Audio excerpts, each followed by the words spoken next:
السلام عليكم ورحمة الله وبركاته.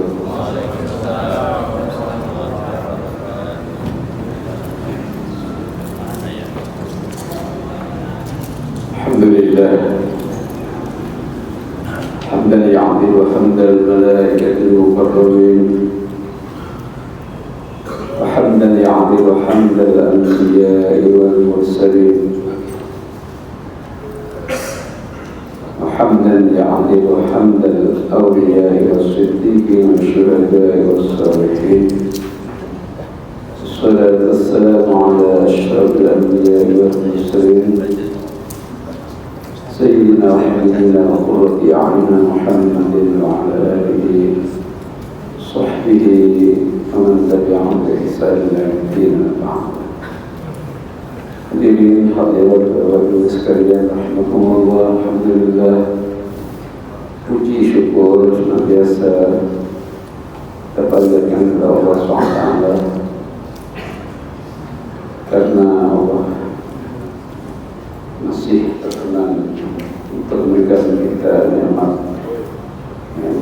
iman Islam, sehat alhamdulillah, sehingga kita bisa hadir di masjid ini berupa meningkatkan iman Islam, takwa kita kepadanya melalui berbagai macam ibadah yang wajib, yang sunat, semoga diterima oleh Allah Subhanahu wa Ta'ala. Amin.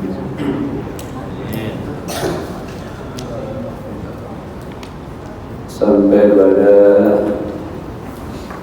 penjelasan tentang keutamaan memaafkan.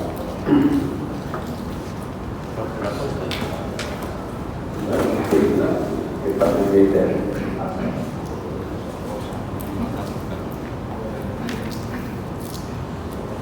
Keutamaan memaafkan.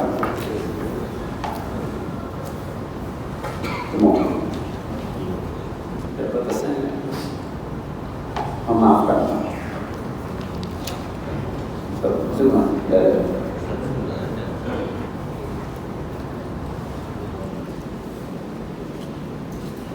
Memaafkan. Enggak tandanya. Bayan fadilatil afwi wa rifqi. Bab menjelaskan tentang keutamaan memaafkan. I'lam anna ma'na al-afwi an tastahiqqa haqqan fatusqitahu wa tu'ati anhu min qisasin aw ghuramatin wa huwa 'ainul hilmi wal kadhib. Qala Allah Ta'ala wal 'afina 'anil nas. Al-Imran 134. Faman 'afa wa aslaha fajru 'ala Allah. Ini ayat karim. Faman 'afa wa aslaha fajru 'ala Allah. Fil hadits anna an-nabiyya sallallahu alaihi wasallam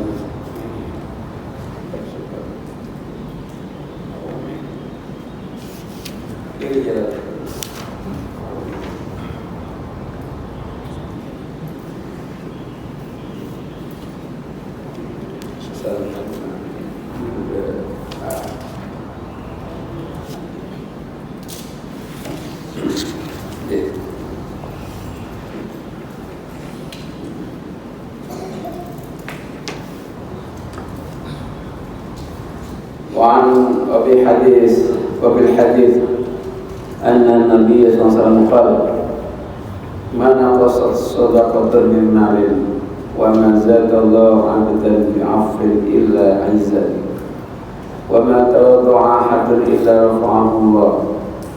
وعن عقبة بن عامر قال قال رسول الله صلى الله عليه وسلم يا عقبة بن عامر ألا أخبرك بأفضل أخلاق أهل الدنيا والآخرة تصل من قطعك وتعطي من حرمك وتعفو عمن ظلمك. وروي أن مناديا ينادي يوم القيامة ليكن من وقع عتله على الله فلا يكون إلا من عفا عمن ظلمه. وعن أنس رضي الله عنه قال Qala Rasulullah SAW, inna rafiqun yuhibbu rifqa wa yu'ti alaihi ma la yu'ti ala al-unfi. Wa bil hadits wa fi sahihain min hadits Aisyah radhiyallahu anha an Nabi sallallahu alaihi wasallam annahu qala inna Allah azza wa jalla yuhibbu rifqa fil amri kullihi. Wa fi haditsin akhar man yuhram min rifqa yuhram min khairat wallahu a'lam bishawab.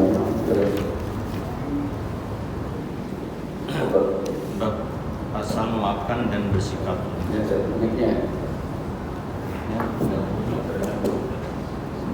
Tapi nggak nyala. Ketahuilah bahwa memaafkan adalah Anda mempunyai hak lalu menggugurkannya dan tidak menuntut hak kisos atau ganti rugi. Memaafkan berbeda dengan kesantunan dan bukan menahan amarah. Allah berfirman menyebutkan salah satu sifat orang-orang bertakwa dalam surat Al-Imran 134, maka biana anil nas, dan memaafkan kesalahan orang. Dan Allah Ta'ala juga berfirman, faman apa wa aslaka fa ajruhu 'ala Allah. Barang siapa memaafkan dan berbuat baik, maka pahalanya atas tanggungan Allah. Dalam hadis disebutkan bahwa Nabi Sallallahu Alaihi Wasallam bersabda, sedekah tidak membuat harta berkurang. Allah tidak menambah bagi seorang hamba dengan maafnya kecuali kemuliaan, dan seseorang tidak bertawadu karena Allah kecuali Allah meninggikan derajat. Bahasa dulu, jadi ini bab memaafkan. Apa arti memaafkan? Jadi maksud memaafkan, makna memaafkan di sini adalah kita punya hak untuk membalas. Kita punya hak untuk membalas. Maknanya boleh membalas dalam hak kita. Akan kezaliman orang lain terhadap kita, seperti kisos misalnya, pembalasan, baik pembalasan dalam pembunuhan maupun yang lain-lain, atau ganti rugi, gurama. Kita berhak untuk menerima ganti rugi dari orang lain. Cuman itu kita bebaskan, kita maafkan, enggak kita tuntut, kita maafkan. Ya, tidak, kita enggak nuntut, memaafkan. Ini namanya memaafkan. Dan dalam Al-Quran itu sering sampaikan, ayat-ayatnya itu banyak menyarankan untuk memaafkan sebelum minta maaf, ya, apalagi sudah minta maaf. Maaf, udah minta maaf, jangan. Enggak minta maaf aja diperintahkan oleh Allah untuk memaafkan. Syukur. Apalagi minta maaf. Sebagai orang yang salah juga jangan menjadikan maaf sebagai objek. Dikit-dikit afwan, dikit-dikit afwan, dikit-dikit afwan, dikit-dikit maaf. Nanti akan apa? Berarti kalau minta maaf dia berarti apa? Akan berkali-kali membuat kesalahan. Ini memaafkan. Karena manusia dibuat atau dizalimi oleh orang lain dalam bentuk apa saja, itu ada 3 pilihan. Pilihan pertama, tidak memaafkan. Ya, pilihan pertama membalas.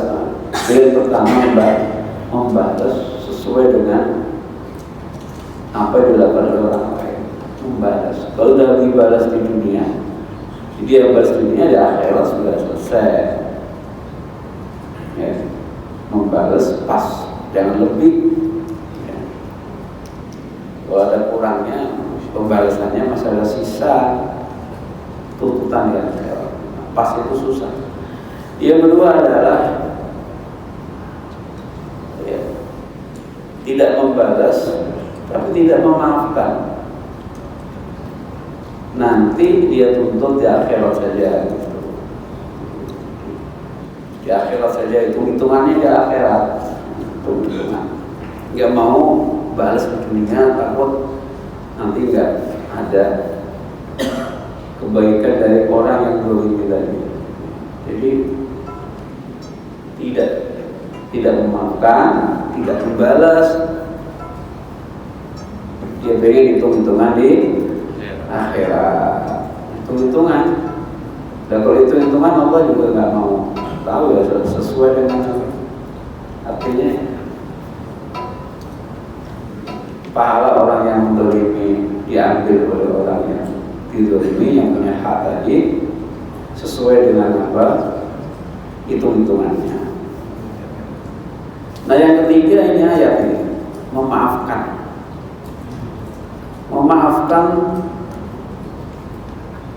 ya, total. Berarti orang yang apa? Yang dimaafkan dia selesai urusannya, nggak ada kaitan hitung-hitungan di akhirat mengenai pahala maupun dosa gitu. Dan terus gimana, apa yang didapatkan oleh orang yang memaafkan? Dia tidak dapat dari orang yang dimaafkan tadi, baik itu tentang kebaikan yang dimaafkan maupun dosanya. Orang yang memaafkan, jadi kalau pahalanya banyak kan, kalau hitung-hitungan kan, yang memaafkan dapat pahala dari dia sesuai dengan kedolimannya.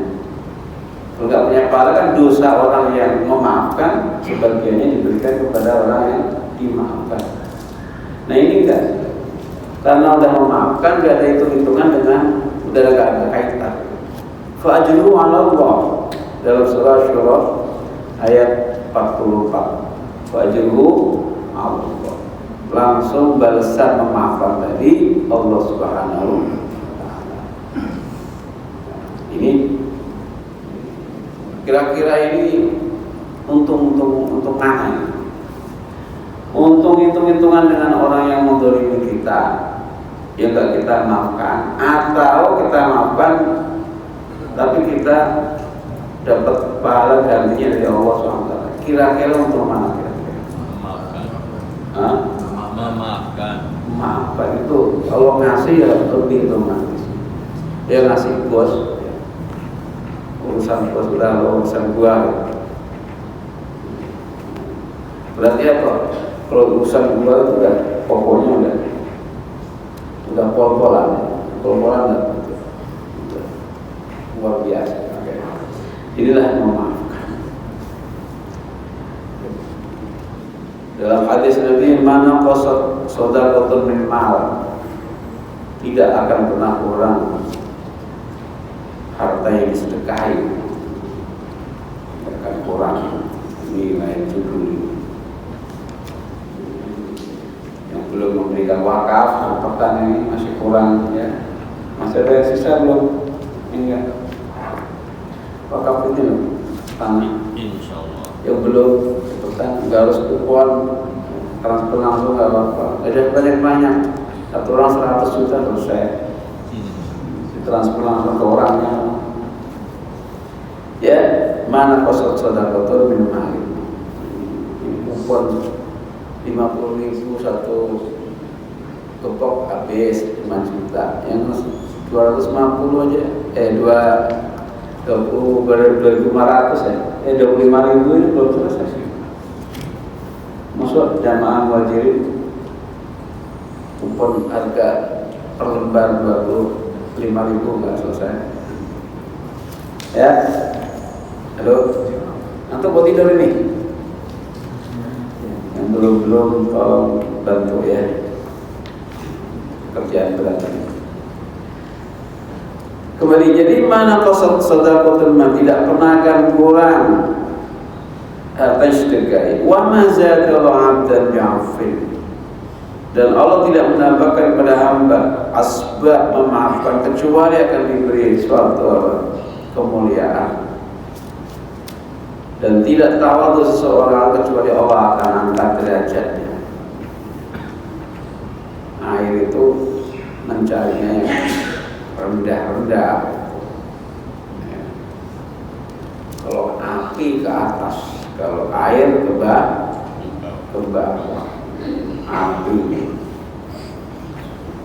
Api berarti marah ke atas. Jadi tawadhu berarti air ke bawah, airnya yang bawah-bawah.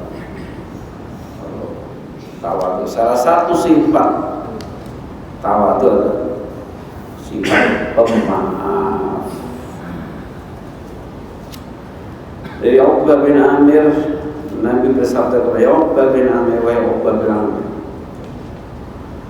maukah aku kabarkan kepadamu dengan akhlaknya penghuni dunia dan akhirat, penghuni dunia dan akhirat. Apa maknanya? Akhlaknya penghuni dunia dan akhirat.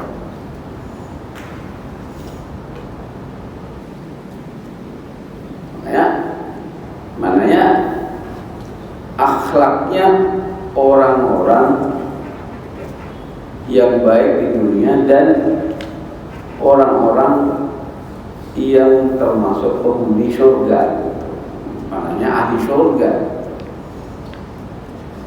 Jadi akhlak orang yang baik di dunia itu mana? Ahli surga. Akhlak ahli surga. Mana dia akan menjadi penghuni surga. Apa itu? Tasil man qata'aka, atau sambung orang yang memutuskan kamu.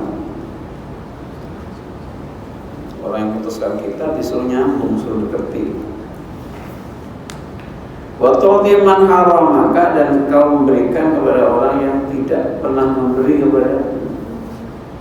Kalau memberikan kepada orang yang baik buat kita wajar, tapi orang yang tidak pernah memberikan, ketemu nggak pernah beri salam, kalau nggak diberi salam, beri apa saja. Ketika kau memaafkan kepada orang yang menzalimimu, ini berarti ahli surga. Meringankan hisab. Salah sunnah nabi hasab wa hisaban yasira wa dakhala al-jannah bi rahmatih. Salah satu tiga berkata, perkara siapa saja yang di hadis lain yang memilikinya, maka dia akan dihisab oleh Allah dengan hisab yang mudah dan akan dimasukkan ke dalam surga dengan rahmat Allah. 3. Satu adalah seperti ini, kau menyambung yang memutusi kamu, kau beri kepada orang yang tidak pernah beri kepadamu. Yang ketiga, kau memaafkan kepada orang yang menzalimimu, ini surga. Diriwayatkan, silakan. Dan diriwayatkan. Lanjut lagi. Dan diriwayatkan. Ini kenapa sebagai tadi ini? Dari Uqbah bin Amr. Setelah itu diriwayatkan bahwa seorang penyeru akan berseru di hari kiamat. Hendaknya orang yang pahalanya dijamin oleh Allah bangkit, dan tidak ada yang bangkit kecuali orang yang memaafkan orang yang menzaliminya. Ya, nanti dipanggil di akhirat. Siapa yang pahalanya ditanggung oleh Allah, berdiri. Yo. akhirnya tidak ada yang berdosa kecuali orang yang sering memaafkan kepada orang lain. Berdiri, nih saya kasih, aku kasih, suruh berdiri, suruh ngaco, diri, diri, nih, maaf. Lanjut dari Anas bin. Dari Anas radhiyallahu beliau berkata Rasulullah SAW bersabda, Innallaha rafiqun rifqa wa yu'ti alai ma la yu'tihi ala la'ufni. Sesungguhnya Allah Maha Lembut dan mencintai kelembutan.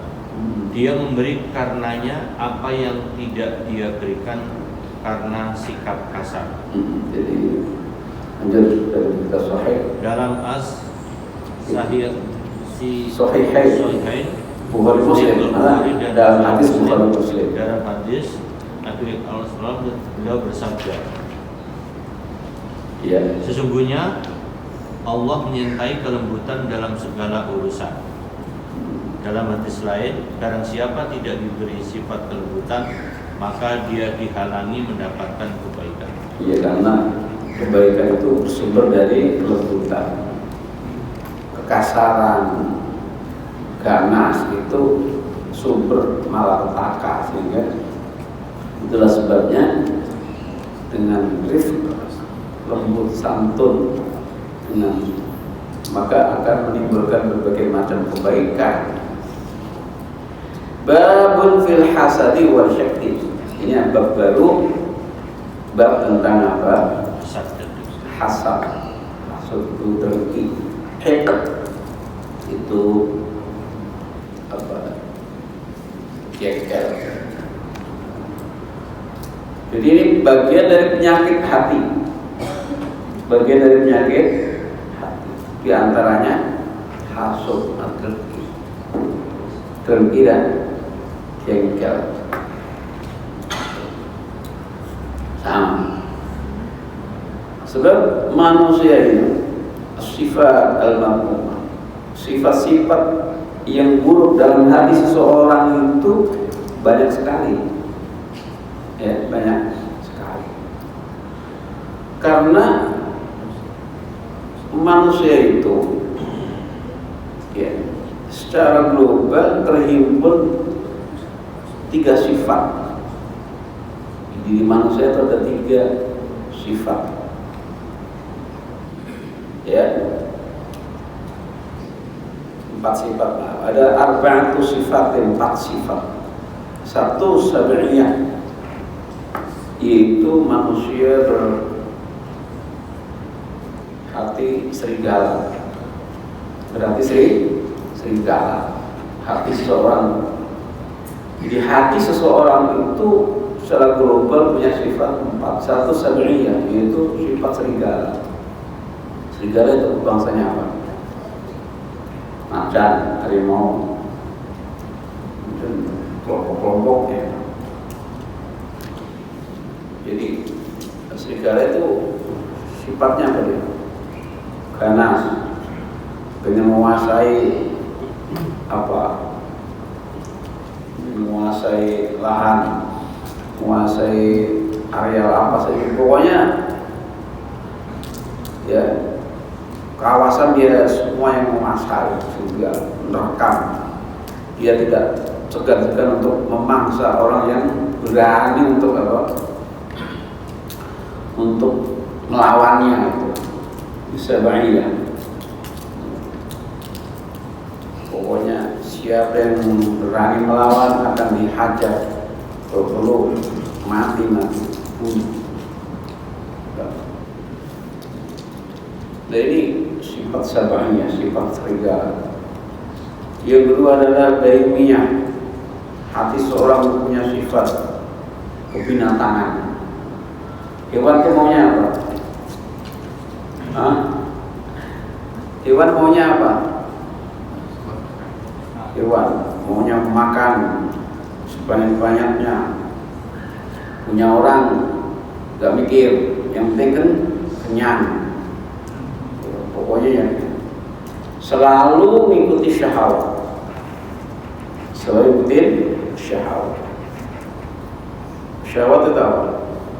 Selera, ya, keinginan, selera, kemauan. Syahwat dalam Al-Quran disebutkan oleh Allah SWT 5 kali ya, syahwat. Sifat kebinatangan, ya, sifat kebinatangan.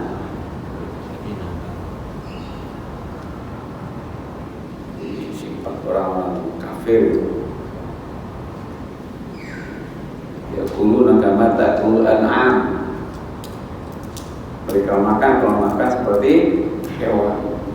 Itu makanan siapa nggak penting, ya. Dan kalau makan juga nggak mikirin temennya, pokoknya yang penting dia makan aja.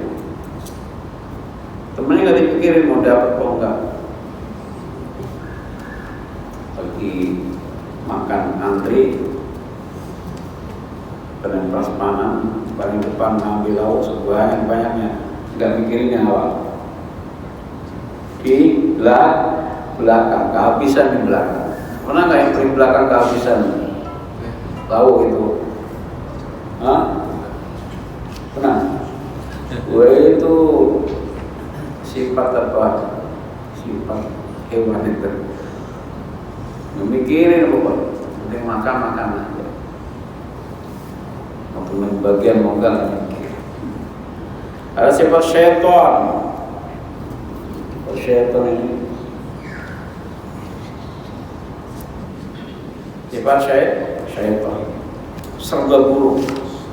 serba buruk, menggoda, pokoknya ngajak berbuat buruk, ngajak buruk. Ya.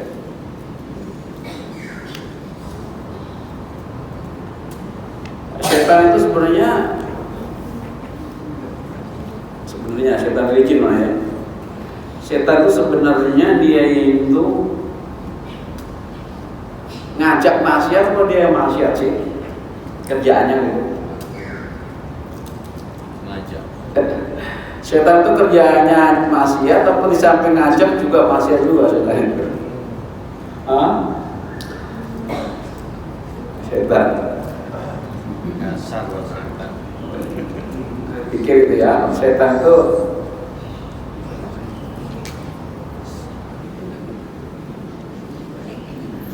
yang keempat, hati bersifat robbaniyah.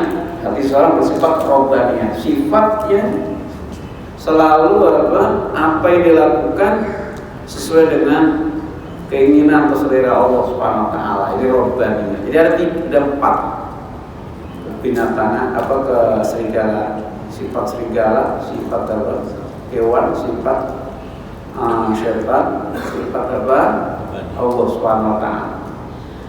Nah, sifat ini yang disetir oleh akal, yang berakal. Afala taqilun, la'allakum taqilun, liqaum yaqilun.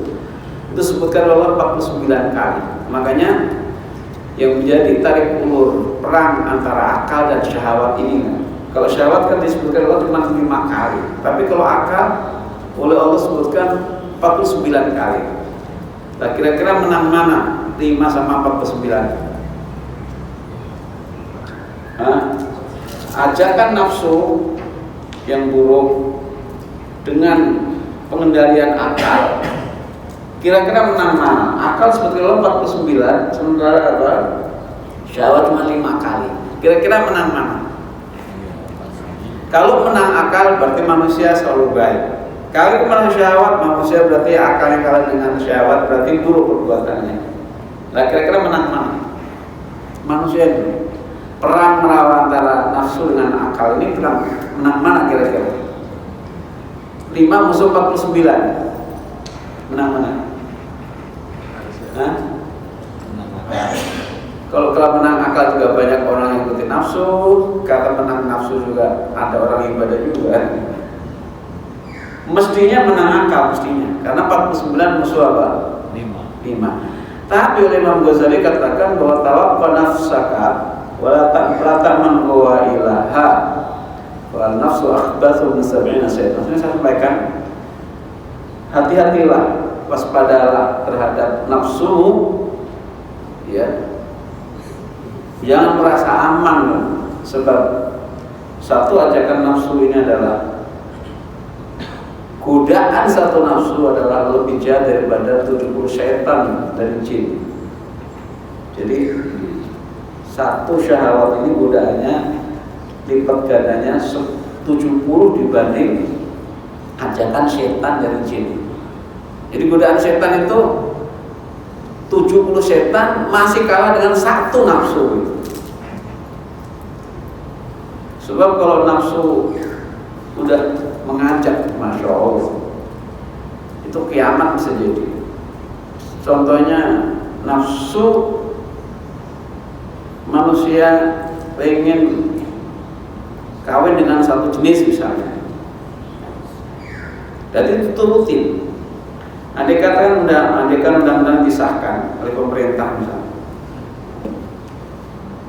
itu Indonesia itu bisa semuanya daerah dibalik oleh yang atas bumi dan yang bumi atas dari bawah, yang bawah dari atas dibalik total itu dan jadi batu oleh Allah SWT.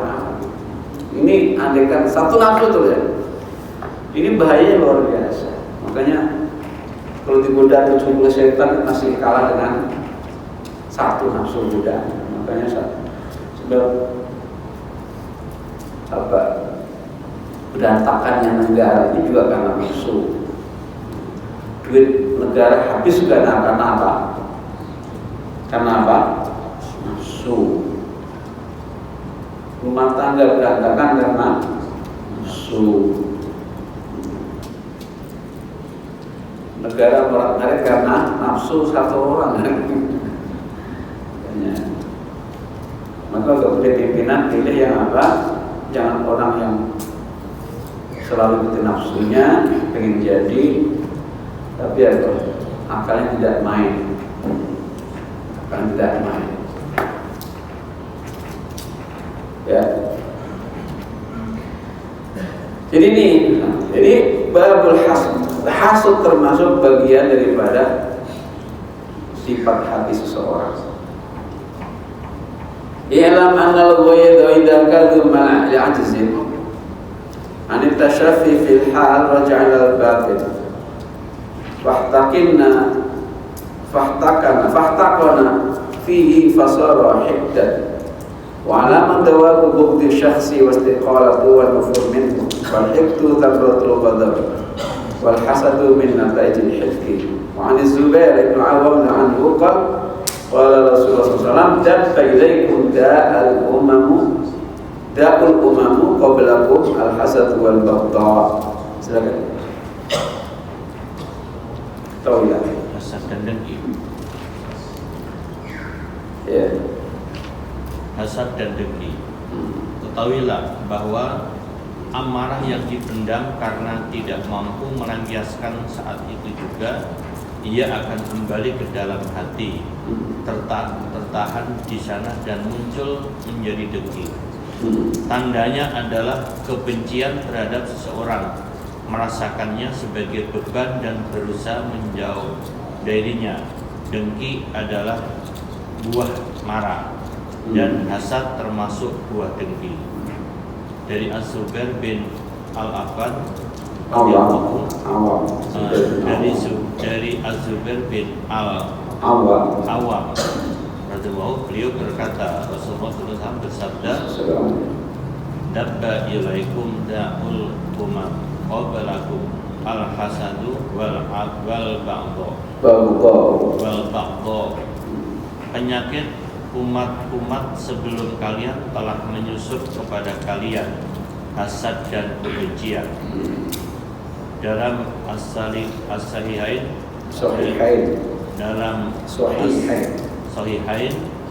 dari Nabi sallallahu alaihi wasallam bahwa beliau bersabda, la tabaghadu wa la taqata'u wa la taqasadu wa la tadabaru wa kunu ibadallahi ikhwana. Janganlah kalian saling membenci, jangan saling memutuskan hubungan, jangan saling hasad dan jangan saling membelakangi atau saling mengacuhkan. Jadilah kalian hamba-hamba Allah yang bersaudara. Iya, sampai sini. Jadi hasud itu penyakit lama. Jadi bareng terciptakannya manusia pada awal generasi itu muncul daripada putra Nabi Adam alaihi salam. Siapa dia? Awal-awal hasud. Manusia yang mengawali hasud itu siapa? Qabil ya, Qabil itu adalah manusia yang mengawali sifat hasud. Maka kalau ada orang sekarang hasud itu warisan dari dia, dan dia dapat royalti dari yang hasud itu. Karena pelopor pertama, pelopor selalu mendapatkan royalti.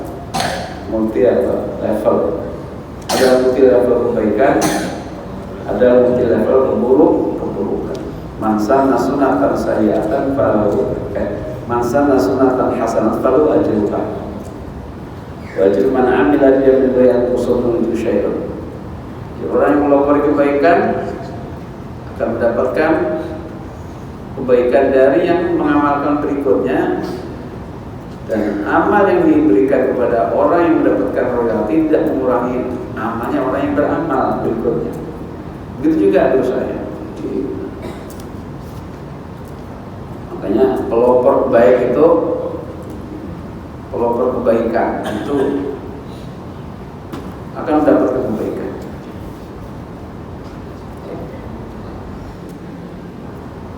Jadi hasud itu udah tua umurnya ya. Udah apa? Udah tua sekali. Karena baru terciptakannya manusia.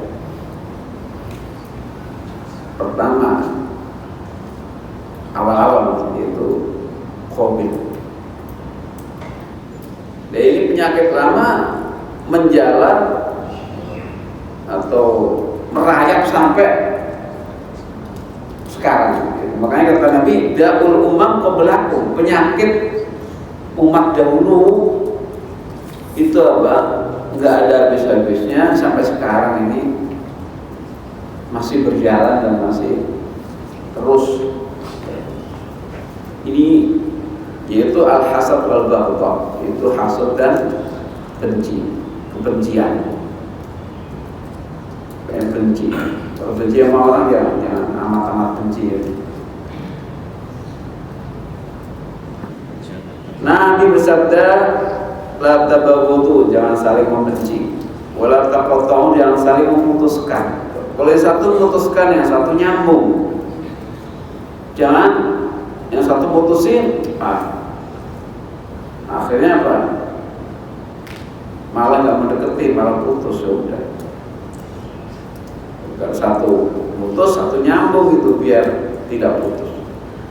Wala tahasadu, dan saling menghasudi, maknanya satu masuk balas hasud jangan. Wala tadabaru, jangan saling bertolak belakang. Gak mau ketemu lama, sakit hati lama. Begitu apa? Disakiti hati sama yang lain, ingin menyambung kepada orang yang dulu sakit hati, begitu. Ada begitu ya.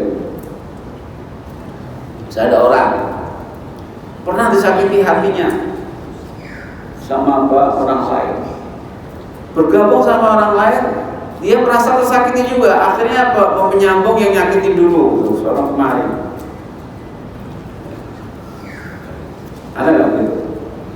Maksudnya koalisi lah, atau koalisi. Contohnya koalisi aja. Nanti akan juga di akhir-akhirnya dia akan merasa tersakiti juga. Bingung dia, seorang enggak kemarin enggak. Makanya jadi orang jangan baper. Udah tua, udah ubanan baper lagi. Jangan ya. Pemaaf itu penting. Ambisi. Nanti akan jeblok di ya.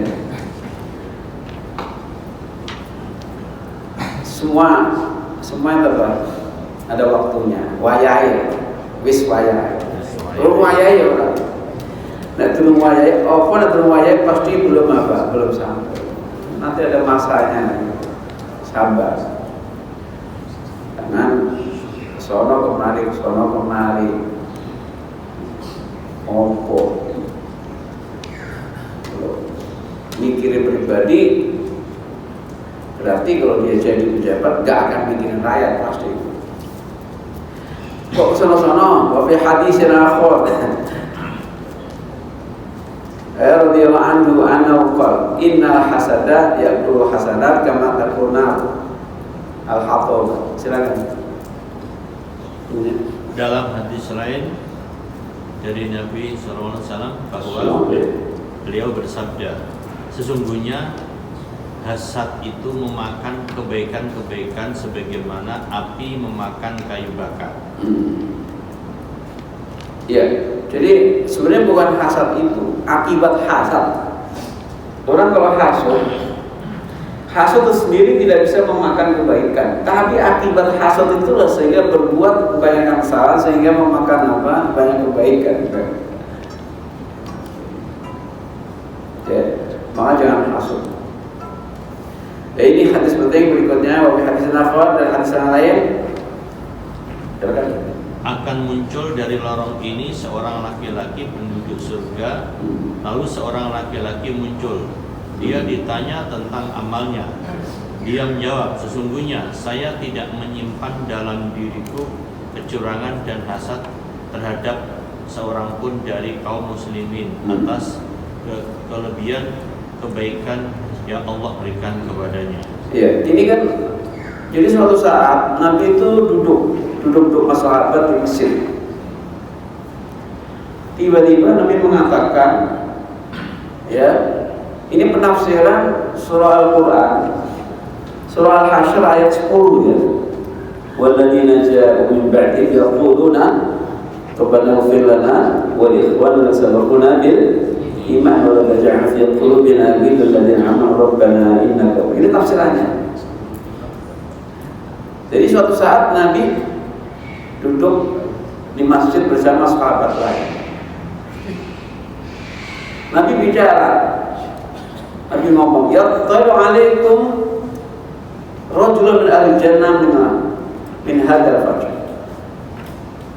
Jadi ada seorang laki-laki yang muncul dari lorong dari jalan menuju ke masjid, ya. Laki-laki ahli surga muncul dari sebuah jalan menuju ke masjid.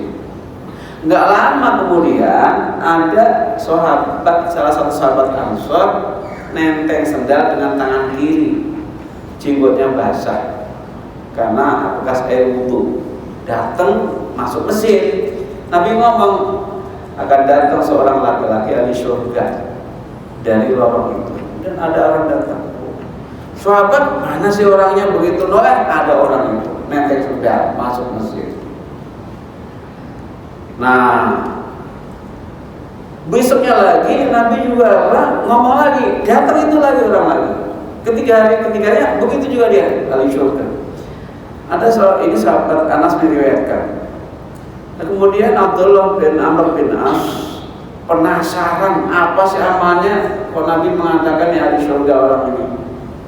Akhirnya begitu Nabi pulang masuk rumah, laki-laki tadi mau pulang diikuti oleh Abdullah bin Umar. Dia ngomong, ya hamba Allah, saya pengen saya ada masalah dengan bapak saya diusir, saya nggak bisa ke rumah, saya boleh nggak nginep di rumahmu? Gitu. Ya boleh. Jadi Abdullah bin Umar itu bilang dia ada masalah dengan bapaknya, diusir dari rumah, nggak berani pulang. Saya pengen nginep di rumah kamu, boleh nggak? Boleh. 3 malam dia nginep. Dia pengen tahu amalnya apa sebenarnya kok ahli surga. Malam pertama, tahajud juga enggak. Antar subuh baru bangun. Begitu besok lagi, begitu lagi. Dalam hati Abdul Rumah, ya amalnya cuma apa amalnya? Jadi seakan-akan Abdul Rumah itu jauh amalnya, karena dia nggak pernah tahajud, nggak pernah apa gitu. Akhirnya apa? Dia deketin. Yang hari ketiganya, ya akhi, sebenarnya amalmu apa sih kok Rasulullah mengatakan kamu ahli surga gini-gini?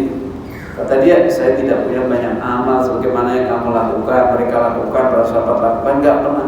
Cuman saya itu nggak pernah iri, loh. Apa nggak pernah?